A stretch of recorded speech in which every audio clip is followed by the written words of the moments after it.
Olá, estamos aqui com o Show Gastronômico, programa que permite a interação do público e sempre o premia. Hoje estamos inaugurando um novo quadro, Os Bastidores da Gastronomia. Nele vamos entrevistar pessoas direta ou indiretamente ligadas ao setor.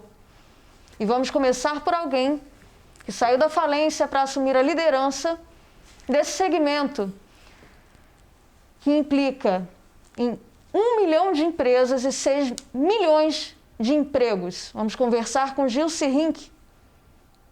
Vamos lá? Boa noite, Gilce. Oi, Raquel, tudo bem? Tudo ótimo. Boa noite a todos. Me fale um pouco sobre sua origem, filiação, cidade natal. Eu sou de Curitiba, né? Amo minha cidade. Sou nascida e criada aqui, filha de Ciro Joly, tio Joly, e estou desde pequena trabalhando aqui em Curitiba.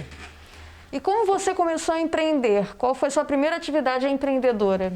Eu me casei muito jovem, né? Me casei com uma pessoa que tinha poucos recursos e eu precisava trabalhar, né?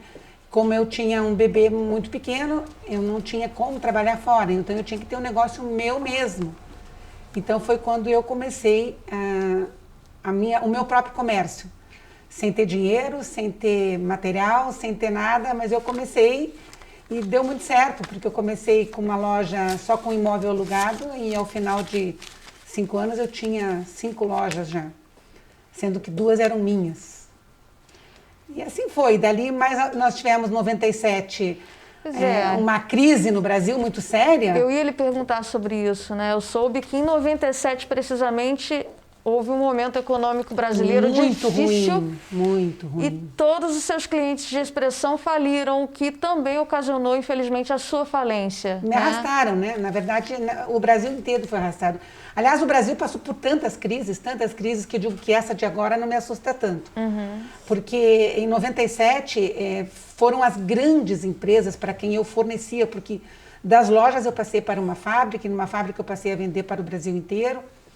E eu comecei a fornecer porque eu sempre fui muito audaciosa, né?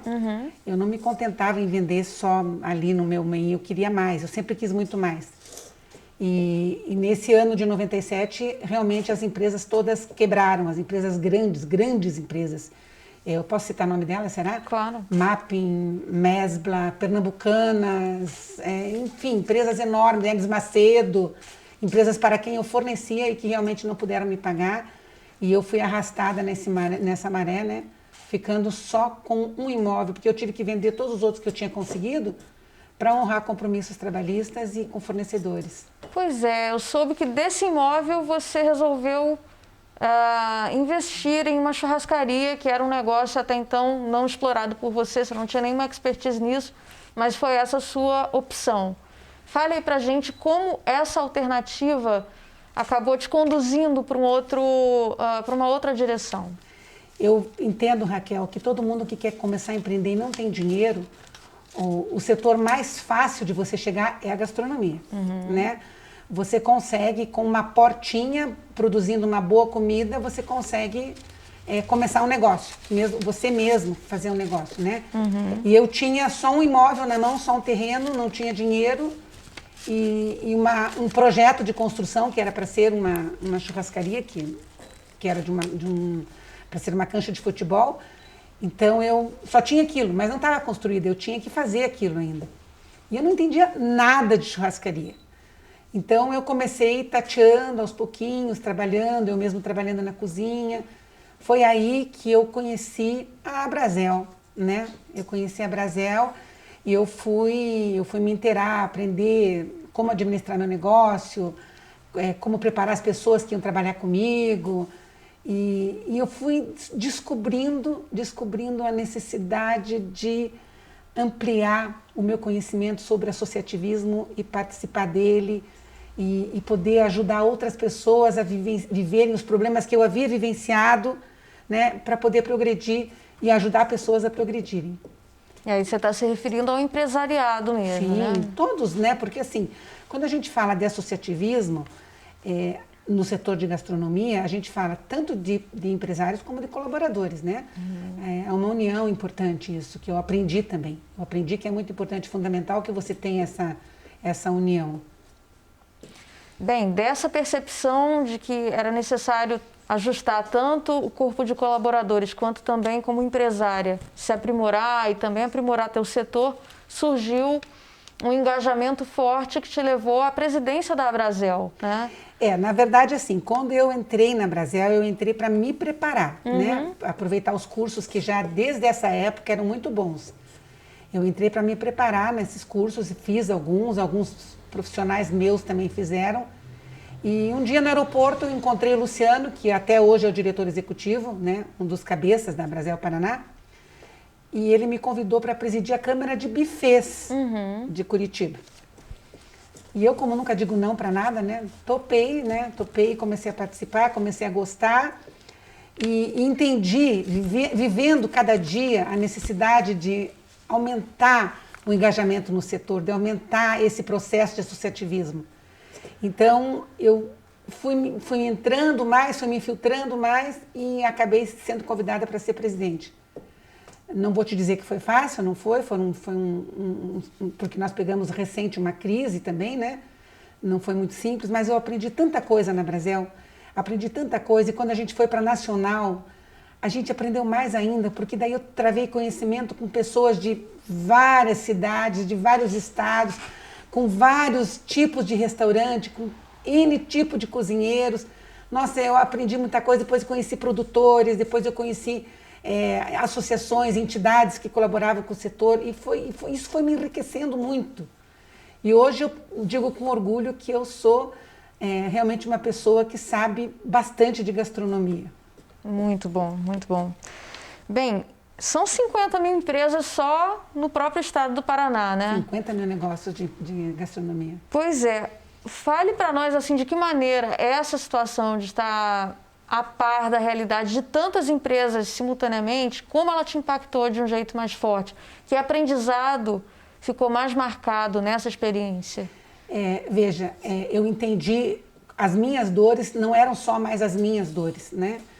As dificuldades que eu tinha com as amarras que as leis impõem, que os governos impõem, que as dificuldades com a verticalização dos bancos, que é a concentração do dinheiro na mão de poucos, não era uma dor só minha, era uma dor de todos os empresários do setor e de outros setores também. E então eu entendi que eu precisava fazer alguma coisa, mas eu não sabia como.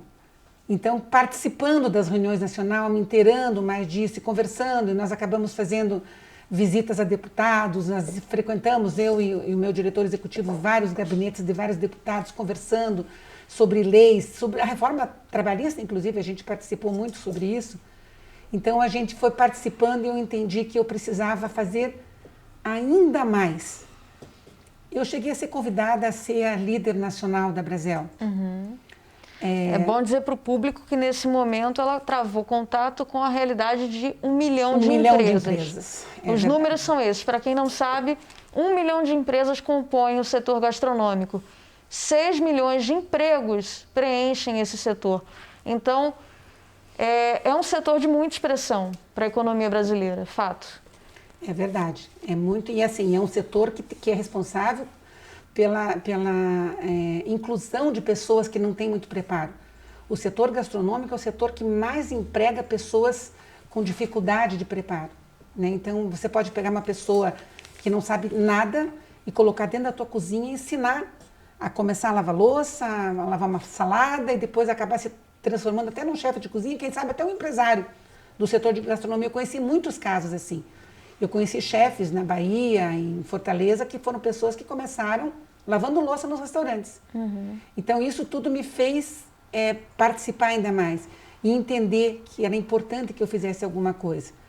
Se eu aceitasse o convite para ser líder nacional, eu não poderia fazer o que eu gostaria mesmo, que era interferir nas leis, né? Eu gostaria muito de interferir nas leis, porque acho importante que isso fosse mudado, que algumas leis fossem mudadas, porque as pessoas que estão na política hoje, não todos, mas a grande maioria, não sabem de fato sobre o que estão falando, sobre que leis estão criando e em que essas leis vão impactar.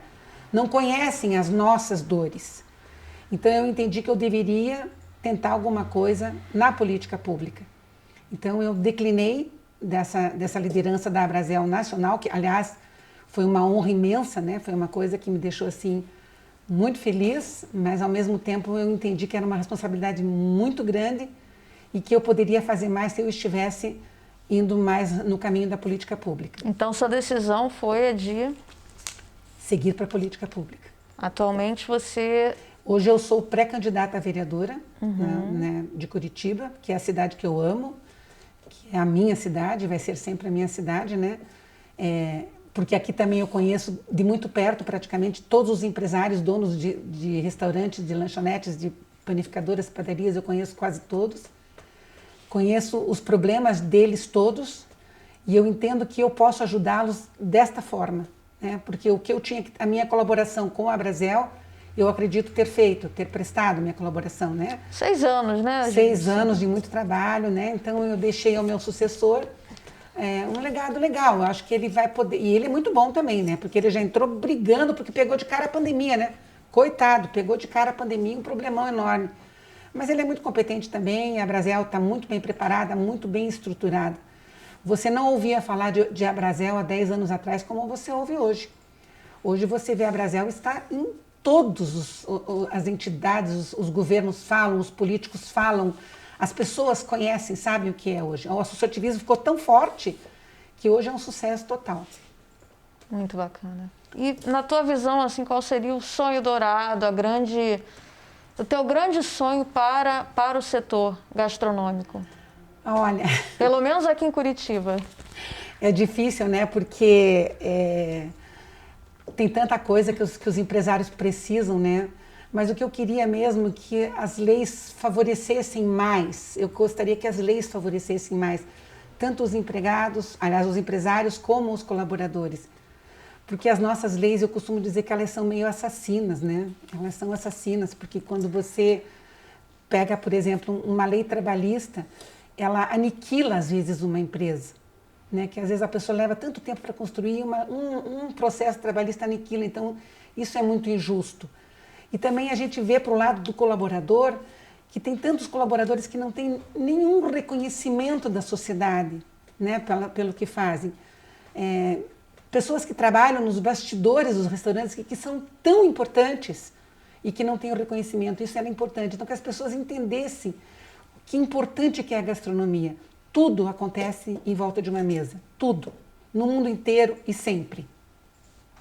Pois é. Depois desse recado, nós começamos aqui com fritando, que é algo mais leve. Ai, meu Deus!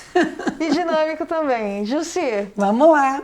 Um lugar onde você jamais queira pisar novamente. Não voltaria para o Egito. Achei horrível. Por quê? Fala pra gente. É muito sujo, é muito pobre, é muito triste. Entendo. Não gosto. Um lugar do qual você tenha saudade. Lugar que eu tenho saudade? Fortaleza, acho lindo Fortaleza, que eu queria voltar lá mais vezes. Um vinho delicioso, ou uma uva deliciosa. As uvas brancas. As uvas brancas, elas harmonizam com tudo, com peixe, com ave, com carne. Adoro uvas brancas. Sim, sim. Um cheiro que te dá saudade. Perfume rastro da minha juventude, usei muito. Ai, uma lembrança de juventude, de infância. Meus 15 anos, uma festa que eu jamais vou esquecer, acho que é uma marca na vida de uma mulher, né? É a festa de 15 anos. Uma coisa que eu não vou esquecer, mas minha boneca beijoca, que eu tenho até hoje, amo minha boneca. Apesar dos meus 66 anos, ela está ali ainda comigo. Uma saudade que você gosta de ter. Uma saudade que eu gosto de ter.